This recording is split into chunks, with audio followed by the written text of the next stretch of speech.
Goddag. Mit navn er Rikard. Undskyld, jeg trænger mig på. Jeg bor i gang til dig her. Er det dig, der bor her nu? Ja, det er mig, der bor her. Ja, undskyld igen, men jeg har ikke været i bydelen flere år. Jeg kom tilfældigvis lige forbi, da der var en mand, der annoncerede nogle fasaner i avisen, jeg skulle ud og kigge på. Og så havde jeg tilfældigvis lige glemt nogle ting nede i kælderen, som jeg gerne lige vil have kigget på. Der er faktisk gæster her, nu her til italiensk hovedret med soltørrede tomater.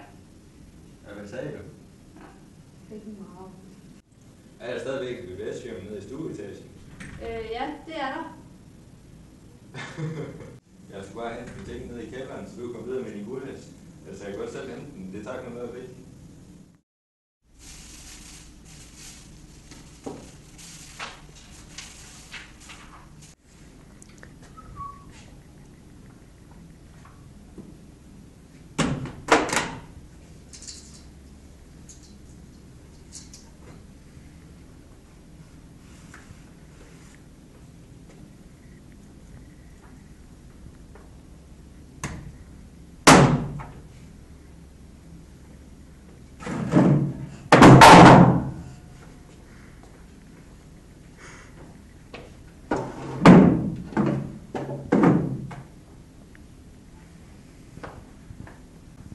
Jeg kan finde kommoden, men jeg kan ikke finde maleriet.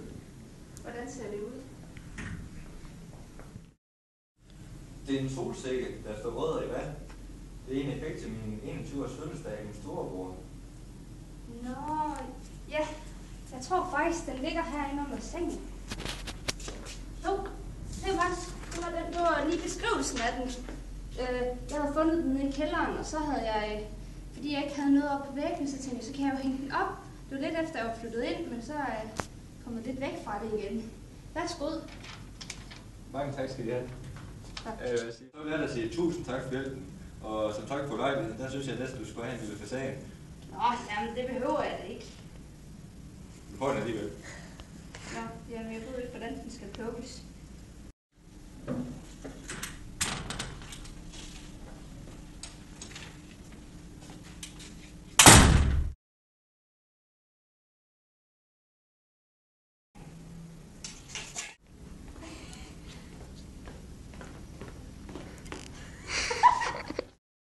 Nej, det gør vi ikke.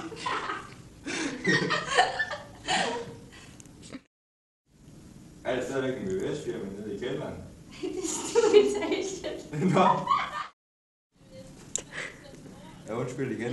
Jeg har ikke været i byen i flere år. Jeg kom tilfældigvis forbi, da jeg skulle ud og kigge på nogle fasaner. Der er en mand, der Er det ikke mørkt udenfor? Er det ikke mørkt udenfor? For helvede, mand. Det er mig, der bor her. Jo, men altså, jeg venter faktisk gæster nu her til noget italiensk. Udret. Okay, jeg prøver lige igen. Bare den.